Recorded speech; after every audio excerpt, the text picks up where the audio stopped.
Operation Over the Top Meatloaf. I've wanted to try this for a while. Today is Thursday, and we're gonna make the meatloaf on Friday. But I wanted to form it today and let it hang out in the fridge overnight in a loaf pan because that's gonna help it keep its shape. Some people even put it in the freezer, but I think I'm just gonna put it mostly in the fridge for, about 24 hours. I'm doing kind of my own recipe with sauteed onion. Probably one giant onion will be enough. I have this Dave's Killer bread, white bread that got old, and I just let it dry out on the countertop for a day, so it's nice and hard. I'm just gonna hand chop that. Rather than mixing it with milk, I'm gonna use chicken stock because I don't have milk. And then we're gonna crack some eggs in there too. For good luck, I'm gonna add 3 anchovy fillets, about a tablespoon of tomato paste, maybe a teaspoon or 2 teaspoons of this dark soy sauce. The anchovies, I love doing it for beef stew. I've done it in the past with meatloaf. It's just a big umami bomb. You don't taste the fish. It just makes it all the more savory. And for good luck, we're just gonna uncase this sausage that I had laying around and add that to the meat. And that's just gonna be our good luck Italian sausage. Fresh thyme as well. I'm gonna take all the thyme leaves off and chop them up. So in the next clip, I think I'll have my onions all sauteed. We'll hit it with the umami bomb. I don't know. We'll see what happens in the next clip. But thanks for watching today. It's going to be a fun journey between the meatloaf, and then we're going to do a chili. I'm going to do a totally bean-based chili, and I'll go into that a little later on when I film tomorrow. My buddy Peter's joining. He's in town, so he wanted to have a cameo. He'll be... we'll see if he tries to steal the show in the later clips.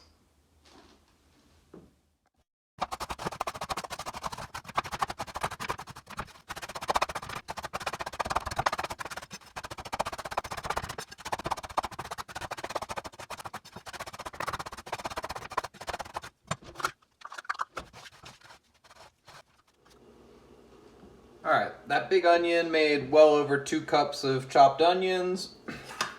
Got about a cup of the breadcrumbs. This is our little umami flavor bomb with a tablespoon of tomato paste, a teaspoon of chopped thyme leaves, teaspoon and a half of the dark soy sauce, and 2.5 tablespoons of the Worcestershire sauce. So the only thing that's missing now are anchovy fillets. So I have 3 anchovy fillets here that are rinsed off, and I'm just gonna chop these up a little bit. And anchovies have really become one of my favorite ingredients, especially in paired with beef. Like I said, with beef stews, they just dissolve into whatever, they just dissolve and leave this wonderful little umami note. So yeah, that is all we need to do. Maybe I'll chop it up a little more, but like I said, it'll pretty much fall apart when we hit it with the heat. That's our umami bomb. So we'll do onions, and then at the end throw this in and let it go for, a couple minutes. And then we'll mix it all together with our breadcrumbs and our meat.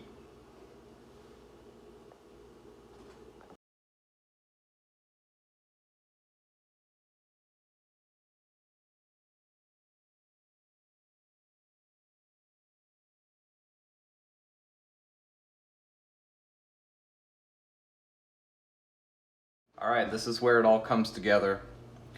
2 pounds of beef, 1 sausage link, put a bunch of breadcrumbs in the middle. From there we're gonna do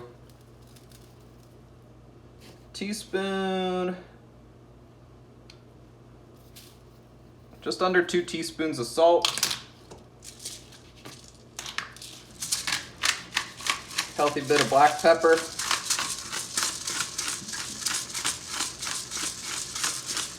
pepper grinder is very slow. but I don't know, just under a teaspoon of pepper.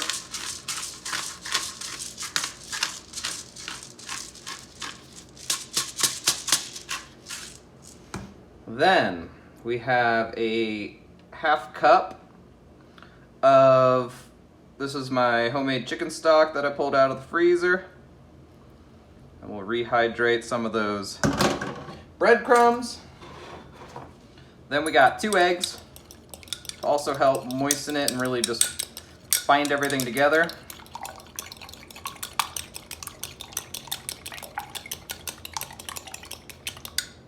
Nicely beaten.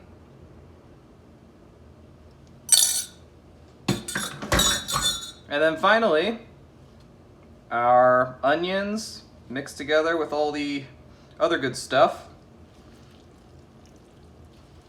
Still nice and warm. And now I'm gonna mix it all together. I got my gloves on so we can get crazy with it. But I don't wanna over knead the meat or else it'll get dense. So it's the same way I make meatballs. Just gonna touch it enough so that it all comes together. Feels good because the onions are hot and the beef is cold. So yeah, I gotta be gentle with it, but I also need it all to mix together enough. So I'm really just kind of using my fingers to make it all come together.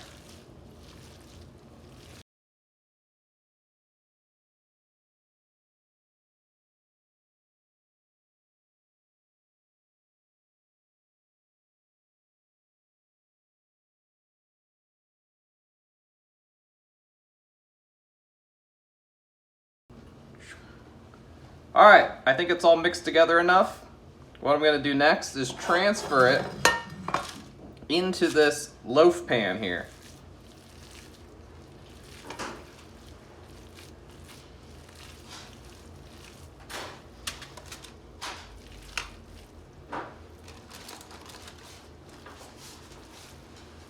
Will it fit?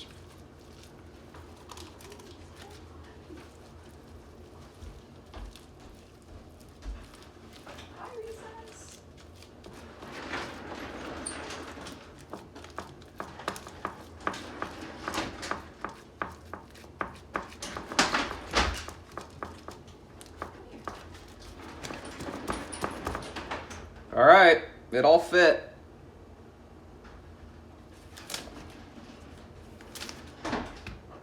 So here it is. We're gonna let it hang out in the fridge now overnight.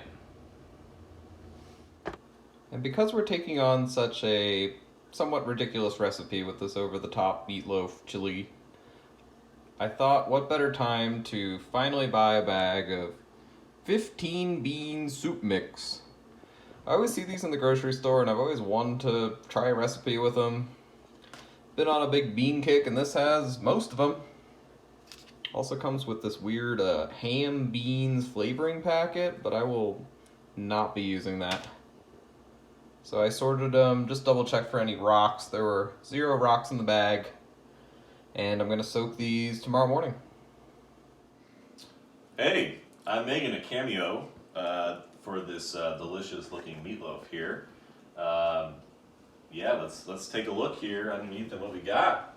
Like a sandcastle, we lift up the Pyrex, and look at that big old block of meat. Gentle. I know it was pre-seasoned and getting ready for the smoking. Look at that. Look at that. You can see it really is like a meat sandcastle. You can see the nice onion layer. Looks like it's gonna smoke pretty darn well, I'd say.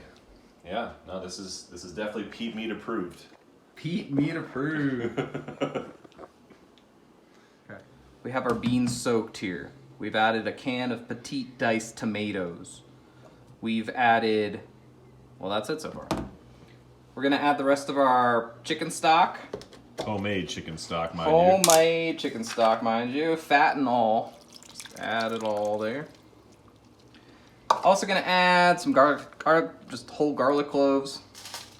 And nestle in some whole guajillo peppers. And that is going to be, well, it needs a little more water, but that's pretty much our chili there. Nice. All right, the only other thing we're gonna add is a dash of basically Spanish Mrs. Dash. Sazon completa. I like doing this with beans. It's got some, like, I don't know, dried vegetables and herbs. It's tasty. All right, the smoker is ready. The meatloaf is ready for landing. First step is our chili pot. So we got our chili pot ready to go. And I'm gonna very carefully center that thing. Does that look about center? I'd say so. Yeah, I'd say so. Now, we're gonna add the meatloaf, which should pretty much fit. Oh, it's a perfect fit, I think. Cool. Nice. And remind everybody why we're doing this again. Why we're doing the over-the-top chili? Yes. Oh, so we can catch all of the drippings. All the drippings of the meatloaf are gonna go down into the chili, and the chili's gonna simmer with the drippings to get all the flavor. So as you can see, it's a perfect fit. Everything should slide off the meatloaf. It'll shrink up a little bit. We're going to probe it down the center. Let's say like that much. Yeah, that feels good. Maybe a little more. Okay. And then we can close it up. Lock her up. Oh, and then the last thing is this temperature probe will get us the temperature at the grate level. That'll give us the meatloaf temp. And we're off. Very nice. All right, this is a testament to the Weber Smoky Mountain. Peter, Brittany, and I, we went around the corner to a bar to hang out for well over 2 hours, and I just left the Smoky Mountain hanging. And it has done great progress so far.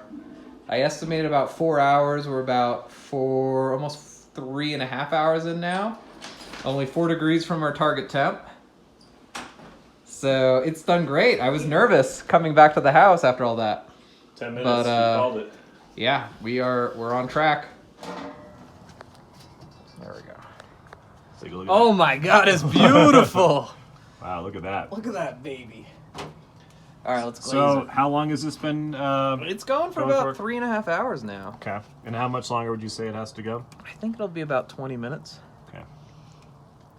So yeah, we're just gonna glaze it with our ketchup barbecue sauce mixture. We've got the chili underneath And the it. chili under there is looking nice and definitely caught a bunch of drippings. Oh yeah. It's time to cut into the meatloaf. And we have an audience. We have an audience here too. From left to right, we have Rich, Betsy, and Alright, come Brit on, here. get over to the meatloaf. And, The glaze has a nice dark color on it. I'm gonna cut it right down the middle and we're gonna see what happens. You ready? shit. Oh yeah. Water. Spicy water. Oh yeah. Look at that cross section. That looks like meatloaf right there. Beautiful. All right, what are we doing? 1-inch slices? Yes. Yeah. Oh, Oh, look at that. Where's the tomato sauce at, man? Peter with the first bite. That's not true. I ate mine first.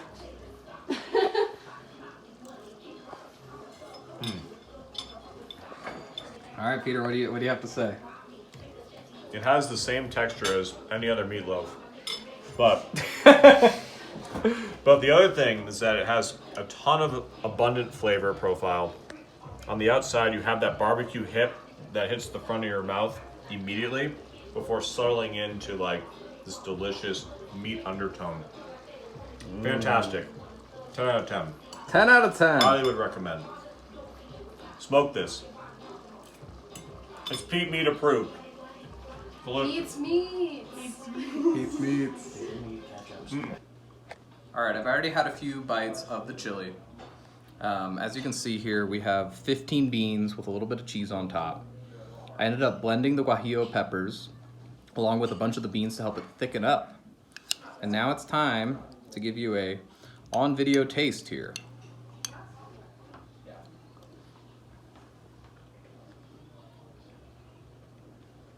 What I'm really happy with is the smokiness. The smoke that I guess came off from the drippings and kind of came up over into the bean pot is there as part of the chili, so the smoky vibe to the chili is excellent. Also has that meatiness to it. Peter, you're taking it very seriously, I like that. Get recess. Oh yeah, get recess. Recess clearly wants it. You want some? You Should I like give it? her a bean? No. No. That's all I got to say. 15 bean chili, over the top meatloaf. It all came together. Exquisite. Exquisite.